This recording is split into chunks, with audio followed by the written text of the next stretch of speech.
नमस्कार दोस्तों, कैसे हैं आप सब। आई होप कि आप अच्छे होंगे। और मैं विक्रम रावत आज फिर आपके साथ एक बहुत इम्पोर्टेंट टॉपिक लाया हूं और उसके ऊपर हम वीडियो की चर्चा करेंगे। दोस्तों, वीडियो को स्टार्ट करने से पहले यदि आप चैनल पे नए हैं तो चैनल को सब्सक्राइब कर दें और वीडियो को लाइक कर दें, कमेंट कर दें। दोस्तों, आज जो हम चर्चा करेंगे वह है अमोनिया निर्माण की हेबर विधि। दोस्तों, ये क्वेश्चन इम्पोर्टेंट है। यदि आप क्लास 12th या 10th दोनों अगर बोर्ड एग्ज़ाम के अगर स्टूडेंट है दोस्तों, बहुत इंपॉर्टेंट। और ये क्वेश्चन बहुत इंपॉर्टेंट है और 5 नंबर का ये क्वेश्चन हर बार बनकर आता है। तो दोस्तों, आप अच्छी तरह समझ लीजिए क्योंकि बहुत इंपॉर्टेंट क्वेश्चन है ये। यहाँ पर देखेंगे दोस्तों, अमोनिया निर्माण की हेबर विधि। तो क्या है अमोनिया निर्माण की हेबर विधि, देखेंगे हम। दोस्तों, इसमें जो मुख्य रूप से जो नाइट्रोजन और हाइड्रोजन गैस होती है दोस्तों, नाइट्रोजन और हाइड्रोजन गैस को जो शुरुआत में जो अलग अलग ये होते हैं उनमें से 1 और 3 आयतन के रूप में इसको प्रवाहित किया जाता है। दोस्तों, यहाँ से यहाँ तक दोनों गैसों को प्रवाहित किया जाता है। तो जब यहाँ या यहाँ आकर एक पंप होता है दोस्तों, इसको यहाँ पर जो दोनों पंप, इस जगह जो पंप होता है यहाँ पर दोनों गैसों को जो है संपीड़ित किया जाता है, यानी दोनों को आपस में मिलाया जाता है। तो यहाँ पर जब गैस आपस में संपीड़ित यानी अधिक दाब पर जब ये हो जाती हैं तो उसे यहाँ से होकर जो ये होता है उत्प्रेरक कक्ष। दोस्तों, उत्प्रेरक कक्ष में जब दोनों गैसों को भेजा जाता है तो वहाँ पर उत्प्रेरक के रूप में जो Fe यानी आयरन और मोलिब्डेनम गैस उपस्थित होती है। और यहाँ पर दोस्तों जो उच्च ताप लगभग 500 से 600 डिग्री सेल्सियस, इसके अलावा आप देखेंगे यहाँ पर 700 से 800 जो वायुमंडलीय दाब होता है इस जो उत्प्रेरक कक्ष यहाँ पर उपस्थित होता है। तो यहाँ पर जब नाइट्रोजन हाइड्रोजन आपस में क्रिया करती हैं तो अमोनिया गैस का निर्माण होता है। देखते हैं कैसे होता है अमोनिया गैस का निर्माण। दोस्तों, N2 यानी 1 अनुपात में तो N2 रहेगी और 3 अनुपात में H2 रहेगा। तो यहाँ पर बन जाएगा NH3। तो सबको 2-2 के हिसाब से अगर लेंगे हम तो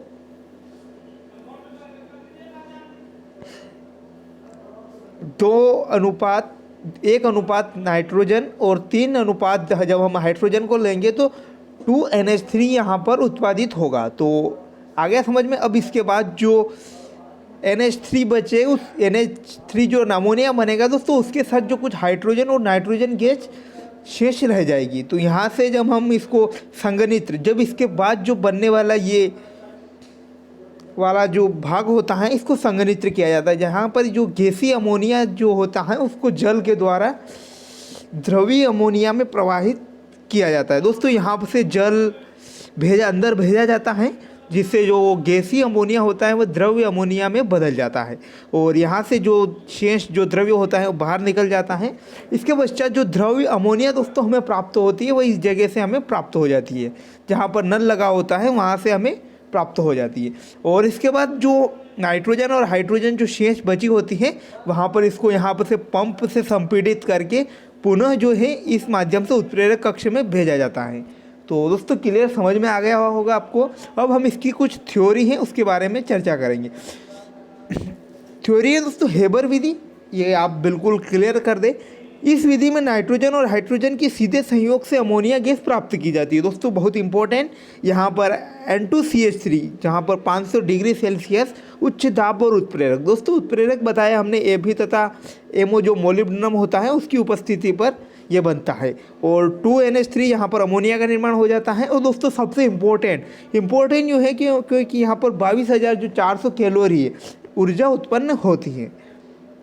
अब देखेंगे उपर्युक्त अभिक्रिया, यानी जो अमोनिया की अभिक्रिया है, उपर्युक्त अभिक्रिया ऊष्माक्षेपी तथा उत्क्रमणीय। दोस्तों, इसमें जो ऊष्मा निकलती है और इसके अलावा जो है उत्क्रमणीय अभिक्रिया भी है। इसके साथ ही अमोनिया के निर्माण में आयतन की कमी होती है। और ली शैतालिया के सिद्धांत, दोस्तों जो ली शातेलिया के सिद्धांत हैं उसके अनुसार अमोनिया की अधिक मात्रा प्राप्त करने के लिए दाब अधिक होना चाहिए और ताप कम होना चाहिए, किंतु कम ताप पर अभिक्रिया काफ़ी मंद गति से होती है, इसलिए एक उत्प्रेरक का उपयोग करना आवश्यक होता है। दोस्तों, अभी हमने चर्चा की जो हेबर विधि होती है उसमें कम ताप होता है। कम ताप होने के कारण जो है कि जो अमोनिया गैस है कम मात्रा में बनेगी, जिसके कारण अधिक मात्रा में बनाने के लिए यहाँ पर उत्प्रेरक के रूप में उत्प्रेरक के रूप में हम जो आयरन या मोलिब्डेनम होता है उसका उपयोग करते हैं। इसके बाद देखेंगे दोस्तों प्रक्रिया, ये तो बहुत इंपॉर्टेंट है, आप इसको एग्जाम में भी लिख सकते हो, अगर ये नहीं लिखेंगे तो चलेगा, लेकिन ये लिखना बहुत ज़रूरी है। वायु से प्राप्त शुद्ध नाइट्रोजन और हाइड्रोजन गैस से प्राप्त वाटर गैस से प्राप्त हाइड्रोजन को 1:3 के अनुपात में मिलाकर 200 वायुमंडलीय दाब पर दबाते हैं और मिश्रण को एक कक्ष में प्रवाहित करते हैं, जिसमें एफओ तथा एफई तथा एमओ जो कि चूर्ण उत्प्रेरक के रूप में रखा जाता है, और 770 से 970 केल्विन यहाँ पर ये ताप रहता है। इसके बाद कक्ष से बाहर निकलने वाली गैसों में लगभग 10 से 15% अमोनिया होता है। इसे ठंडा करके या पानी में घोलकर पृथक कर लेते हैं। शेष गैस N2 तथा H2 को पुनः उत्प्रेरक कक्ष में भेज देते हैं, यहाँ फिर अमोनिया बनती है। यह क्रम निरंतर चलता रहता है। तो दोस्तों ये जो समीकरण है बहुत इंपॉर्टेंट है। N2CH2 यहाँ पर 770 से 970 जो केल्विन ताप रहेगा, इसके बाद 200 वायुमंडलीय ताप। दोस्तों ये अभिक्रिया उत्क्रमणीय अभिक्रिया है, क्योंकि हम नाइट्रोजन और हाइड्रोजन से अमोनिया जो है बना सकते हैं। उसके बाद जो अमोनिया है उससे हम वापस जो नाइट्रोजन और हाइड्रोजन का निर्माण भी कर सकते हैं। एक बार और देखेंगे, नाइट्रोजन और हाइड्रोजन को हम संपीड़ित कक्ष, ये पंप है इसमें संपीड़ित करेंगे। संपीड़ित करने के पश्चात हम इन्हें उत्प्रेरक कक्ष में भेजेंगे। उत्प्रेरक कक्ष में जो एफई तथा एमओ होता है उसके प्रभाव से यहाँ पर अमोनिया गैस निर्माण होता है। दोस्तों अमोनिया गैस के निर्माण के लिए ताप कम और दाब अधिक होना पड़ता है, लेकिन यहाँ पर जो है दाब कम होने के कारण यहाँ पर जो मोलिब्डेनम और उत्प्रेरक का उपयोग किया जाता है। इसके पश्चात अमोनिया गैस बनने के पश्चात यहाँ पर कुछ नाइट्रोजन और हाइड्रोजन शेष रह जाती हैं, जिसे संघनित्र कक्ष। दोस्तों संघनित्र कक्ष में जो गैसीय अमोनिया होता है उसको द्रवीय अमोनिया यानी द्रव्य के रूप में परिवर्तित किया जाता है। इसके पश्चात जो यहाँ से जल भेजा जाता है और इसके बाद यहाँ से जो शेष जल रहता है वो बाहर निकल जाता है, और इस जो नल होता है यहाँ से हमें द्रव्य अमोनिया प्राप्त हो जाता है। और जो दोस्तों नाइट्रोजन और हाइड्रोजन शेष रह जाती हैं उसको वापस हम इस पंप से संपीड़ित करके पुनः उत्प्रेरक कक्ष में भेज देते हैं। दोस्तों कैसा लगा आपको वीडियो? अगर अच्छा लगा हो तो वीडियो को लाइक कर दे, कमेंट कर दे, शेयर कर दे। Thanks for watching. मिलते हैं नए अपडेट्स के साथ।